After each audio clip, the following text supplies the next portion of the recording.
Chapter 19, The Convert, was another great episode of The Mandalorian. Let's get into Beskar breakdowns.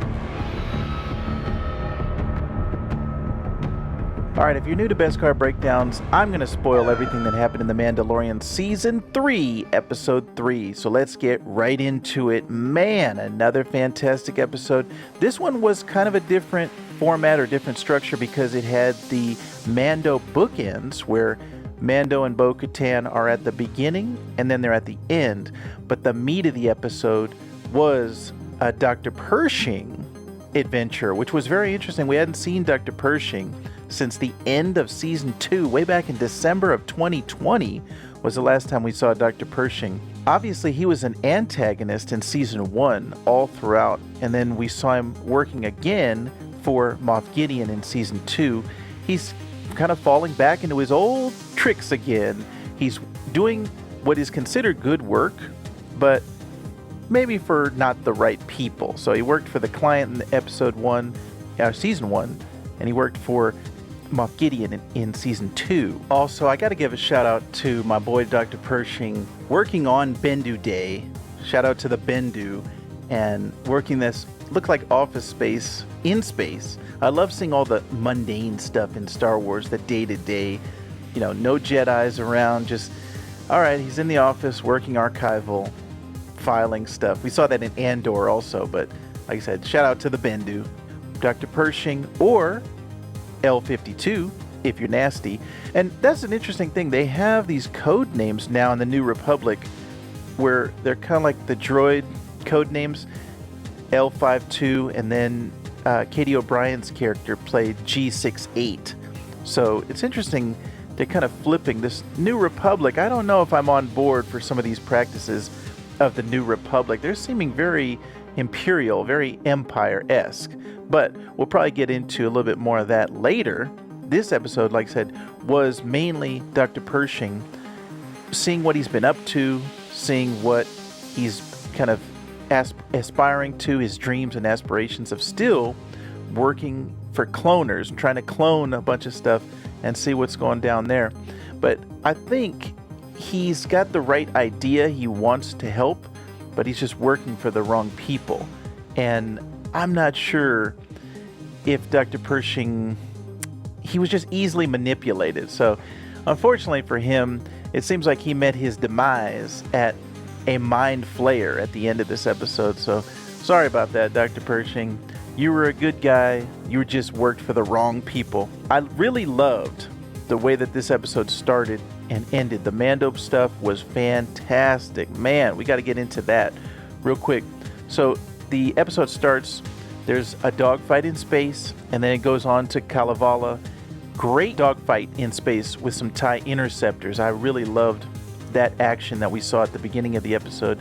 Bo being Bo again, just like she was in the last episode, but now being a great fighter. That's a great pilot! Woo! In the words of Finn. That's one hell of a pilot! I really liked the way that she's able to handle herself as a Mandalorian. And bo-katan, I'm looking forward to see what happens in this episode. As we saw at the very end of the episode, she has now been redeemed in the eyes of the sect of the Mandalorians. The sect of the Mandalorians. So I'm going to like to see what happens with her. R.I.P. though to Bo's droid. Let's pour out something for the droid. They got bombed into oblivion on her castle on Kalevala, but we did get a new curse word out of it. Mudscuffers. Those mud scuffers bombed my home. And speaking of those mudscuffers, Son of a mud scuffer. who are they and what do they want? It seems like they're loyal to Moff Gideon. We don't know exactly what's going on with the Empire now that it's been destroyed or dismantled.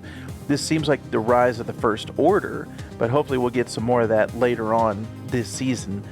And I'm thinking about the ethics of cloning as the Bad Batch is hitting on all cylinders in Star Wars right now. And the clones are a very interesting topic to bring back Dr. Pershing. Like I said, we hadn't seen him since Chapter 16, which was the last episode of Season 2. And that actually was episode directed by Peyton Reed, who just directed Ant-Man and the Wasp: Quantumania. And we also saw Katie O'Brien in Ant-Man and the Wasp: Quantumania, playing Jentora, which I thought she did a fantastic job. That was one of my favorite parts of Quantumania, was Jentora. And now she's one of my favorite parts of Star Wars, playing Elia Kane, a communications officer who has some ulterior motives. We're probably going to see what she's up to in some later episodes, but playing G68 in this episode, she did a really good job of making you like her, being very personable, very affable, and then turning on a dime at the last. You always saw something sinister in her eyes, but at the end, she just flipped that switch and went full on evil. So I like to see that. Some great work by Katie O'Brien. A shout out to the food in this episode. We got the pog soup in the last episode, but man, these are all things that I want to try at Galaxy's Edge. I got the green milk, I got the blue milk. I want the space biscuits. Give me the red ones, give me the yellow ones. The space popsicles that they had in this episode, that was glowing, I want them. And then photon fizzles. Come on, let's get some of this stuff in real life so I can eat it. I want to consume all the Star Wars food, as I always do. Yeah, just another great episode in general. A lot of politics of the New Republic, the old Empire being destroyed and things like that. So I love all this political machinations behind the scenes taking place on Coruscant. We got to see the highest point of Coruscant, the mountain. That was cool. And you know how the whole city, the whole planet is one city. Coruscant. The entire planet is one big city. And it's above the actual terrain. So we got to see the highest point, the peak of Coruscant. So that was cool. Man, this was just a jam-packed episode from start to finish. Kind of one of those nail-biter episodes, had me on the edge of my seat. What's going to happen? Doc Pershing, it seems like we're not going to get any more from you. So he got the bow gullet all over his mind and he got flayed. So RIP to you, sir. Great stuff. Mando getting redeemed at the end.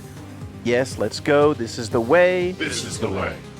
Now he can get back to whatever he wants to do with the armor and past Vizsla. So we'll see. Bo-Katan also getting redeemed thanks to the living waters of Mandalore. But I also noticed Bo-Katan did not tell Mando about the mythosaur. Bo, what's going on? Why didn't you let my boy Din know about the mythosaur? What's going on there? I want to know. She's got some ulterior motives as well. So not everybody showing all their cards at the moment. They're playing it pretty close to the vest, or the Beskar, as it were.